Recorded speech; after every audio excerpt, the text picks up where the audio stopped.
Sumber daya manusia merupakan faktor kunci dalam pembangunan suatu negara. SDM yang berkualitas memiliki kemampuan untuk menciptakan inovasi, meningkatkan produktivitas, dan berkontribusi dalam berbagai sektor. Namun masalah SDM rendah masih menjadi salah satu tantangan utama di banyak negara berkembang, termasuk Indonesia. Kualitas SDM yang rendah seringkali ditandai oleh kurangnya pendidikan, keterampilan, dan kemampuan untuk bersaing dalam dunia kerja yang semakin kompetitif. Salah satu penyebab utama rendahnya kualitas SDM adalah akses yang terbatas terhadap pendidikan dan pelatihan. Di daerah terpencil, banyak anak yang tidak dapat melanjutkan pendidikan karena keterbatasan fasilitas, tenaga pengajar, atau masalah ekonomi keluarga. Selain itu, kurikulum yang kurang relevan dengan kebutuhan dunia kerja juga memperburuk situasi, sehingga lulusan tidak memiliki keterampilan yang sesuai dengan permintaan industri. Dampak dari rendahnya kualitas SDM sangat signifikan terhadap perekonomian negara.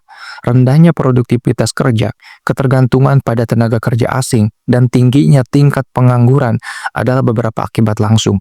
Selain itu, SDM rendah juga menghambat kemampuan suatu bangsa untuk beradaptasi dengan perubahan teknologi dan globalisasi, yang semakin menjadi faktor penentu dalam persaingan ekonomi. Tidak hanya berdampak pada sektor ekonomi, rendahnya kualitas SDM juga mempengaruhi kehidupan sosial. Masyarakat dengan SDM rendah cenderung menghadapi masalah seperti kemiskinan, kesenjangan sosial, dan rendahnya partisipasi dalam pengambilan keputusan. Hal ini menciptakan lingkaran setan yang sulit dipecahkan, di mana generasi berikutnya juga terjebak dalam kondisi yang sama. Untuk mengatasi masalah ini, diperlukan langkah strategis dari pemerintah dan seluruh elemen masyarakat. Investasi dalam pendidikan, pengembangan pelatihan keterampilan, dan penyediaan akses terhadap teknologi adalah beberapa solusi yang harus diutamakan. Selain itu, mendorong pembelajaran sepanjang hayat dan memberikan insentif bagi industri untuk berkontribusi dalam pengembangan SDM juga dapat menjadi langkah yang efektif. SDM yang berkualitas adalah aset berharga bagi kemajuan suatu bangsa.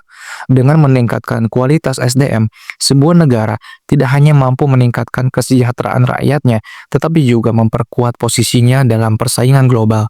Oleh karena itu, perbaikan kualitas SDM harus menjadi prioritas utama untuk menciptakan masa depan yang lebih baik bagi generasi mendatang.